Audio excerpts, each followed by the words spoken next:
আমার বেশ কয়েক বছর ধরেই ব্যাক টু ব্যাক সিরিজগুলোতে কাজ করা হচ্ছে, সে জায়গায় এইটা ফেস করিনি এখনো। Views is a good thing. যারা টাকা লগ্নি করছেন তারা স্বাভাবিকভাবেই চাবেন তাদের কাজটার ভিউ হোক, তো ভিউজেরও পজিটিভ নেগেটিভ সাইড আছে। পাশাপাশি গল্পটাও সবকিছু জায়গা থেকে আরো উপরে নিয়ে যাবে। কাউকে কিছু বলতে পারবো না যতদিন এটা লঞ্চিং হয়। মানুষকে আমরা সারপ্রাইজ দিতে চাই, একটা বড় প্রজেক্ট দিয়ে হুট করে সেটা লিক হয়ে যাওয়াটা অবশ্যই ক্ষতিকরী। একটু জানতে ইচ্ছা করছে, যেহেতু অনেকদিন ধরে আপনি কাজ করছেন, এমন কি কখনো হয়েছে যে আমরা নাম মেনশন করব না, যে কোনো একজন টিকটকার হয়তো তেমন কোনো অভিজ্ঞতা নেই কিন্তু এসে খুব বড় একটা রোলে কাজ করছে এবং তাকে তার ভিউজের উপরে খুব বেশি সম্মান দেওয়া হচ্ছে সবার পক্ষ থেকে, এরকম কোনো ঘটনা কি আপনাদের সেটে বা কিছু হয়েছে কিনা? না, আমাদের সেটে আসলে এরকম হয়নি, যেহেতু আমার বেশ কয়েক বছর ধরেই ব্যাক টু ব্যাক সিরিজগুলোতে কাজ করা হচ্ছে, ওটিটি প্ল্যাটফর্মগুলোতে কাজ করা হচ্ছে, সে জায়গায় এইটা ফেস করিনি এখনো আর কি। আমি পার্সোনালি ফেস করিনি। ভিউজ কি আসলেই অভিনয় দক্ষতাকে টপকে যাচ্ছে? Views is a good thing.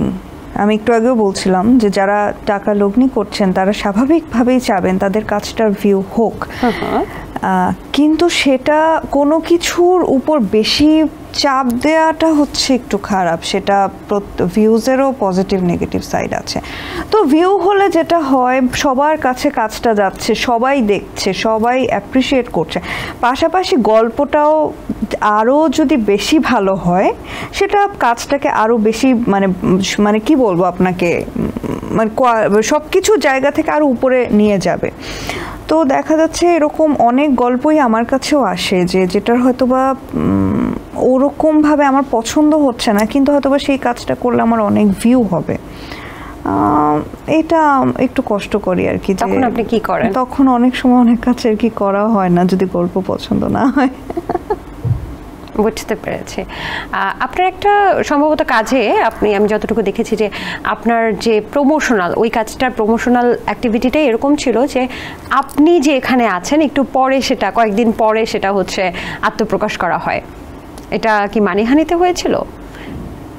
মানে আপনি যে ওটাতে কাজ করছেন সেটা প্রথমে আসলে ওইভাবে প্রমোশন করা হয়নি, পরবর্তীতে আপনাকে হঠাৎ করে জানতে পারে যে আপনি সেখানে আছেন। আমি আসলেই জানি না এটা কোন কাজে।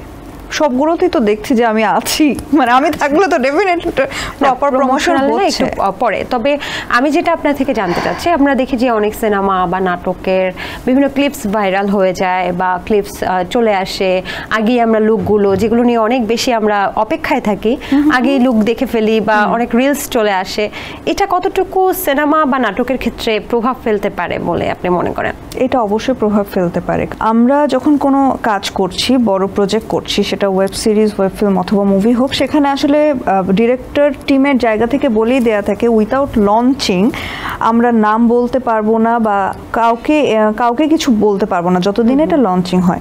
তো এটা আসলে যদি কোনোভাবে মানে বের হয়ে যায় যে কোনো ছবি, বা অবশ্যই মানুষ যেটার জন্য অপেক্ষা করছে যে হয়তোবা এখানে নায়কের গেটআপ এটা থাকবে, নায়িকার গেটআপ এরকম থাকবে বা ক্যারেক্টারটা এমন থাকবে, ওটা লিক হয়ে গেলে এটা অবশ্যই ক্ষতিকর। কারণ মানুষকে আমরা সারপ্রাইজ দিতে চাই, একটা বড় প্রজেক্ট দিয়ে হুট করে সেটা লিক হয়ে যাওয়াটা অবশ্যই ক্ষতিকরী। এসএমসির emergency contraceptive pill Norix one অরক্ষিত মিলনের 72 ঘন্টার মধ্যে এর একটি মাত্র পিল আপনাকে করবে টেনশন ফ্রি। এসএমসির নরিক্স ওয়ান, এক পিলের সমাধান।